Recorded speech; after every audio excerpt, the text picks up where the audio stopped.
You have $100. Not a windfall. Not a bonus that arrived at the right time. Not money from somewhere unexpected. Just $100. The amount that disappears across a weekend without a specific memory of where it went. The amount that feels too small to matter and too tight to spare. Both of those things simultaneously, which is part of why it keeps not happening. This is where it starts. Not with a perfect plan. Not with a brokerage account you've researched for 6 months while waiting to feel ready. Not with a number that feels serious enough to justify beginning. It starts with $100 and a decision that feels almost embarrassingly small given the size of what you're trying to build. You make the decision anyway. You set up the automatic transfer. You pick the index fund, total market, low cost, nothing complicated. You don't overthink it because overthinking is what kept you from doing it last year and the year before that. You click confirm. Nothing happens. The account shows $100. The market moves 0.3% and your $100 becomes $99.70. You check it twice before bed. This is the beginning and it looks nothing like what you imagined. Months 1 through 6. The account sits there. You feed it $100 every month like you're watering a plant you're not certain is alive. Some months the number goes up. Some months it goes down. At 6 months the balance reads $578. $578 is not a number that changes anything. It is not a number you mention to people. It exists quietly in an app you check less frequently than you used to because the checking stopped producing any feeling worth returning for. This is the part nobody discusses because there is nothing to discuss. The first 6 months of investing $100 a month is not a story. It is a habit. And habits before they produce results produce only themselves. You are building the muscle of consistency in a gym where none of the mirrors show progress yet. You show up anyway. You transfer the $100. The machine accepts it without acknowledgement. There is a version of you that stops here. Not dramatically. Not with a decision to quit. Just a month where the transfer doesn't happen because things were tight. Then another month.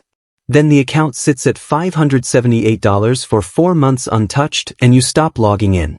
A year passes and the habit is gone and the $578 is still there earning almost nothing because you never moved it into anything that grows. This version of you is not lazy. This version of you is human. The gap between knowing what to do and continuing to do it when nothing visible is rewarding you, that is where most people quietly exit. You don't exit. You don't know yet what that decision is worth. You will. Year 1. 12 months in. Contributions, $1,200. Account balance, $1,312. The market cooperated moderately and you gained $112 beyond what you put in. $112. You could have earned that in an afternoon of overtime. It is not impressive and you know it and you stay anyway. Here is what actually happened in year 1 that the balance doesn't show. You built a relationship with delayed gratification that most people your age have not built. Every month you had $100 that could have been a dinner and it became a contribution instead. Not because you're better than the person who bought the dinner. Because you made a specific decision about a specific $100 and you kept making it. That decision repeated 12 times is the foundation. Not the $1,312. You also learned something about yourself this year. You learned that your life did not deteriorate without the $100. The month didn't collapse. The things you thought you needed that $100 for mostly didn't materialize.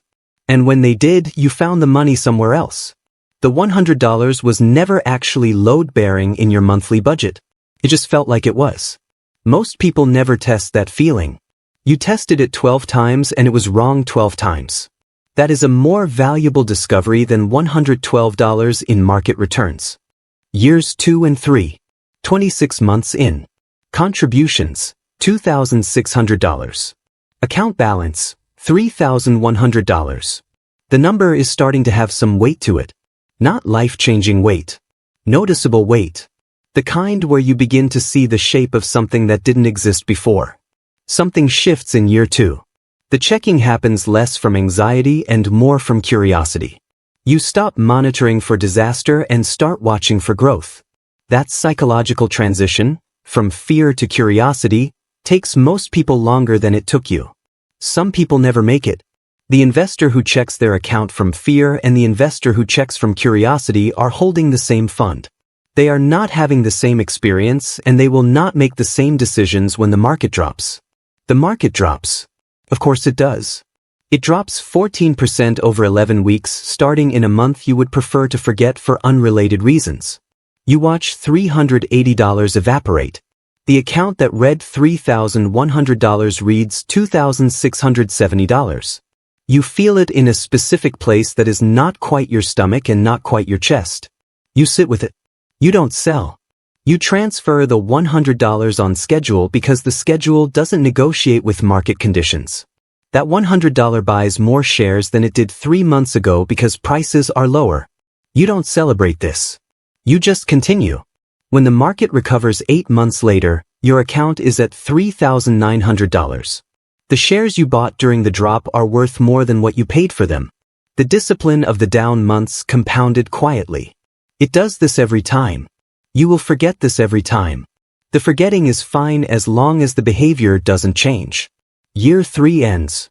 Contributions, $3,600. Account balance, $4,750. The gap between what you put in and what you have is widening in your favor. It will continue to widen. It will do so faster and faster. At some point the returns will stop feeling like a bonus and start feeling like a second contributor, like someone else is also putting money in your account every month alongside you. That someone is time. Time is the only investor who never misses a contribution, never panics, and never sells at the bottom. You're 5. You are 29 years old. 60 months. Total contributions, $6,000. Account balance, $8,200.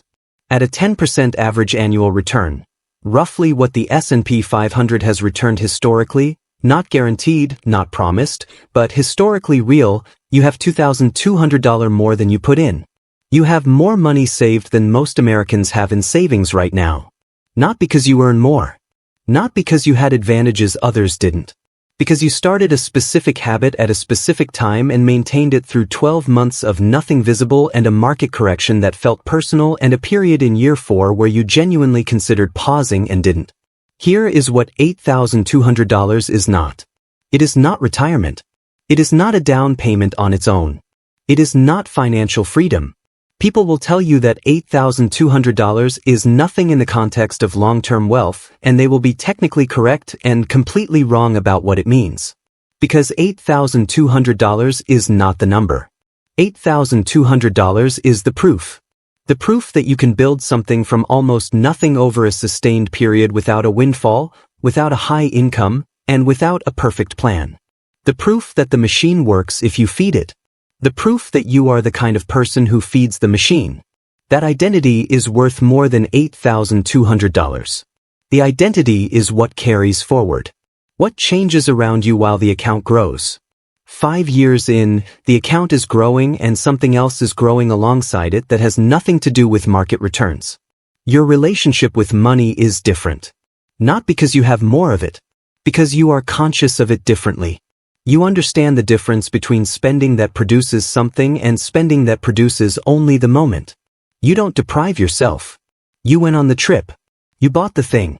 You just did it inside a structure that preserved the $100 because the $100 had become non-negotiable, not a sacrifice, just a given. Your patience is different. You have now experienced the market going up and the market going down, and your instinct in both directions has changed. You no longer react. You observe. You understand that the red number on a given Tuesday is not information about the future. It is information about today. And today will pass. Your conversations about money are different. When someone tells you they're waiting for the right time to start, you don't lecture them. You remember what waiting felt like. You remember the years before the decision. You say something quiet and true and move on. And something harder, the distance. There is a quiet separation that begins to open between you and people in your life who are not building anything. Not because you are better. Because your priorities are different now in ways that show up in small decisions every day. And small decisions accumulate into a different kind of life. You feel this sometimes like a loneliness you can't quite name. You are moving in a direction that not everyone around you is moving, and the movement is slow enough that no one notices it yet, including you, until you look back and realize how far you've traveled. Year 10. You are 34. 120 months. Total contributions, $12,000. Account balance, $20,500. You have $8,500 more than you put in. In the last year alone, your portfolio returned roughly $1,700 without a single additional dollar of effort. Not from a raise. Not from a side hustle. From the shares you bought over 10 years compounding into each other. The returns are now contributing at a rate approaching your monthly deposit. You put in $100 and in an average year the market is returning the equivalent of $140 a month on your existing balance. Your money is making money. Not at a dramatic pace. At a noticeable pace. At a pace that is accelerating. You did not move back home. You did not take a second job. You did not give up the things that made your life yours. You gave up $100 a month, and 10 years later you have $20,500 and a portfolio that is growing faster than your contributions and a habit that is permanent now. Because permanent habits don't feel like habits anymore. They feel like a personality. Year 20. You are 44. Total contributions, $24,000. Account balance, $76,000. You have $52,000 more than you contributed. The gap between contribution and balance is now more than double your total investment. You did not time the market. You did not pick the right stock. You did not have a mentor or an inheritance or a break that changed everything. You had $100 a month and 20 years. In year 1, the market returned $112. In year 10, it returned approximately $1,700.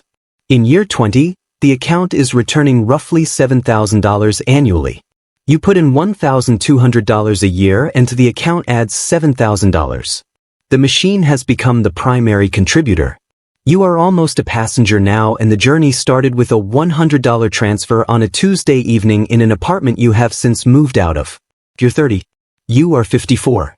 Total contributions, $36,000. Account balance, $227,000. $191,000 that you never deposited, never earned at a job, and never won. Built by doing one small thing every month for 30 years and not stopping. At this balance, earning an average of 10%, your account generates roughly $22,700 annually without touching the principal. That is nearly $1,900 a month. The machine you built with pocket change is now producing income that approaches what many people earn working. You're 40. You are 64. Total contributions, $48,000 across 40 years. Account balance, $637,000. $637,000 from $48,000. The difference, $589,000, was not earned. It grew by time and by your refusal to stop. By 480 small decisions you made every month when the $100 could have gone somewhere else and instead went here. Every month felt like nothing. Every month felt too small to matter. Every correction you didn't sell through. Every year that passed without drama or visible progress. Every Tuesday transfer that nobody congratulated you for. All of it stacked. All of it compounding. All of it here. The numbers are real. The numbers matter. The numbers are not what this is about. This is about the version of yourself you build when you decide that small and consistent beats large and eventual. Because large and eventual is what most people are waiting for. The bigger paycheck. The bonus. The moment when it finally makes sense to start because the amount finally feels worth starting with. That moment does not come. And if it comes, the habit of waiting comes with it. Small and consistent is not a consolation prize for people who can't do more. It is the mechanism. It is how the machine runs. The person investing $100 a month and the person waiting to invest $1,000 a month arrive at 40 differently. The first one has 40 years of compounding and a permanent relationship with discipline.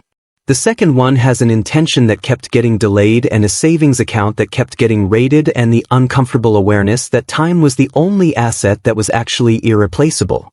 Time does not wait for the right amount. It runs on whatever you give it. You gave it $100 every month for 40 years. And it gave you back something that $100 could never buy, waiting could never build, and shortcuts could never manufacture. It gave you the proof that the smallest version of the right decision, repeated without stopping, becomes something that looks like luck from the outside and looks like discipline from the inside and is in the end the most ordinary, extraordinary thing a person can do with money. $100 every month. Starting now. The machine is ready.